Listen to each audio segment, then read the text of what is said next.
Hello everyone, স্বাগতম জানাইছো পুনৰবাৰ নতুন এটা ভিডিঅ'ৰ মাজলৈ ট্ৰেন্ডিংক লৈ এবাৰ মুখ্যমন্ত্ৰীয়ে মুখ খুলিলে মানে বিস্ফোৰক মন্তব্য দাঙি ধৰিলে পুন প্ৰথমবাৰৰ বাবে সুমি বৰাৰ হৈ মুখ্যমন্ত্ৰীয়ে এনেদৰে মন্তব্য কৰিলে সেই মন্তব্যবোৰ আপোনালোকে মোৰ এই ভিডিঅ'টো চালে গম পাব যেহেতু মই এটা ভিডিঅ' লৈ আনিছো লাইভ যোগেদি হিমন্ত বিশ্ব শৰ্মা অৰ্থাৎ আমাৰ সকলোৱে মামাই সুমি বৰাৰ বিষয়ে এনেদৰে মন্তব্য কৰিলে তাৰে ভিডিঅ'টো আপোনালোকৰ মাজলৈ লৈ আনিছো তেন্তে আহক ৰাইজ পলম নকৰো ভিডিঅ'টো মাজলৈ আগবাঢ়ো এতিয়া বহু ব্যক্তিয়ে কৈ আছে যে ট্ৰেডিংৰ লগত জড়িত অপৰাধীবিলাক ধৰিব পাৰিবনে নাই মই যেতিয়াই সাংবাদিকক লগ পাওঁ এগৰাকী বিশেষ অভিনেত্ৰীৰ কথাও মোক সোধে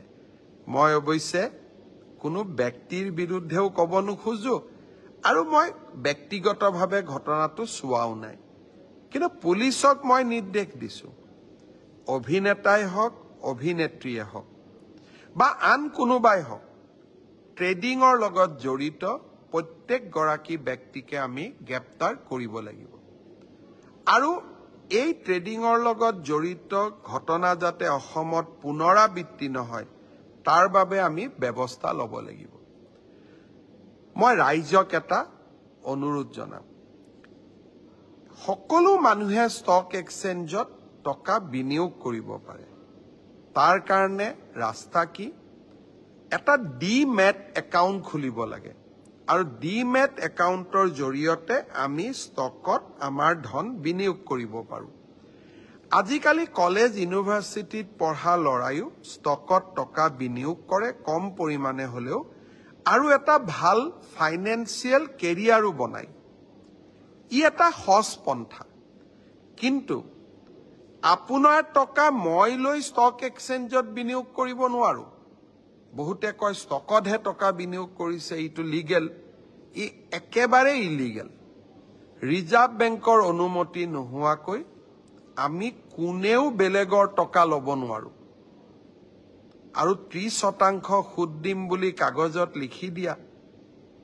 ইটো আৰু অপৰাধ দুখীয়া মানুহৰ টকা লোৱা ই আৰু অপৰাধ আমি অসম পুলিচক আজি এটা এছআইটি গঠন কৰিব দিছো যাতে এই ধৰণে মানুহৰ পৰা টকা সংগ্ৰহ কৰা প্ৰত্যেকজন ব্যক্তিক আমি গ্ৰেপ্তাৰ কৰিব পাৰো বহুতে কয় যে এই ঘটনা চলি আছিল মই নাজানিছিলো কিছুদিন আগতে এটা এনেকুৱা ট্ৰেডিং কোম্পানীয়ে মোক অনুৰোধ কৰিলে যে 1 কোটি টকা আমি সিএম ৰিলিফ ফাণ্ডত দিব খোজো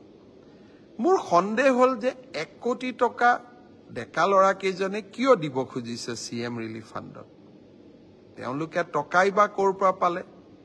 তেওঁলোকৰ বিষয়ে কিছু খবৰ সংগ্ৰহ কৰিলো লগে লগে মোৰ সন্দেহ হল পুলিচক ঘটনাটোৰ তদন্ত কৰিব দিলো আজি এতিয়া ঘটনাটো বিয়াগুম ঘটনালৈ পৰিগণিত হৈছে মই আশা কৰো পুলিচে ক্ষিপ্ৰতাৰে তদন্ত কৰিব আৰু ব্যৱস্থাও ল'ব কিন্তু লগে লগে আমি এই ঘটনাটোৰ তদন্ত কৰিবলৈ এনফোৰ্সমেন্ট ডাইৰেক্টৰ প্ৰৱৰ্তক নিৰ্দেশালয় আৰু ইনকাম টেক্স ডিপাৰ্টমেণ্টলৈকেও চিঠি লিখিছো আৰু মোৰ পৰ্যায়তো মই এই বিষয়ে উচ্চ পদস্থ বিষয়াসকলৰ লগত টেক আপ কৰিম আৰু কিছুদিন তদন্তৰ পিছত যদি মোৰ মনে ধৰে যে ইয়াত আন্তঃৰাজ্যিক চক্ৰও জড়িত আছে বা অসম পুলিচে তদন্ত কৰিবৰ বাবে টেকনিক্যালি ইকুইপ নহয় প্ৰয়োজন সাপেক্ষে এই ঘটনাটো সিবিআইৰ হাতলৈ গটাই দিবৰ বাবেও আমি সাজু হৈ আছো ৰাইজক আকৌ এবাৰ অনুৰোধ কৰিম হাসতীয়া ধন কেতিয়াও কোনো ব্যক্তিৰ পৰোচনাত বিনিয়োগ নকৰিব মানুহে বাৰে বাৰে ঠগ আৰু প্ৰবঞ্চকৰ শিকাৰ হৈছে আৰু আমি এনেধৰণে নিজক কিয় ঠগ আৰু প্ৰবঞ্চকৰ শিকাৰ কৰিম আশা কৰো আপোনালোকে মোৰ কথাখিনি সকলোৱে বুজি পাব সৰাজ ভিডিওটো চাই আপোনালোকৰ কেনেকুৱা লাগিল মোক কমেন্ট কৰি জনাব মই যেহেতু এনেকুৱা ধৰণৰ ভিডিও আপোনালোকৰ মাজলৈ আগবঢ়াই থাকো সো হেইহে ভাবিলো এই ভিডিওটো মই আপোনালোকৰ মাজলৈ আগবঢ়াই দিম যেহেতু হিমন্ত বিশ্ব শৰ্মা লাইভ যোগেদি এগৰাকী অভিনেত্ৰীৰ বিষয় এনেকৈ মন্তব্য কৰিছে সো ভাবিলো ভিডিওটো আপোনালোকৰ মাজলৈ আগবঢ়াই দিও আৰু ভিডিওটো চাই যদি ভাল লাগিলে লাইক কৰিব কমেন্ট কৰিব শেয়াৰ কৰিব আৰু প্ৰথমবাৰ যদি চেনেললৈ আহিছে চেনেলটো সাবস্ক্ৰাইব কৰি দিব তো ঠিক আছে গাইস আজি ভিডিওটো এটা সামৰণি মাৰিছো পুনৰ লগ পাম নতুন এটা ভিডিওৰ সৈতে আজিলৈ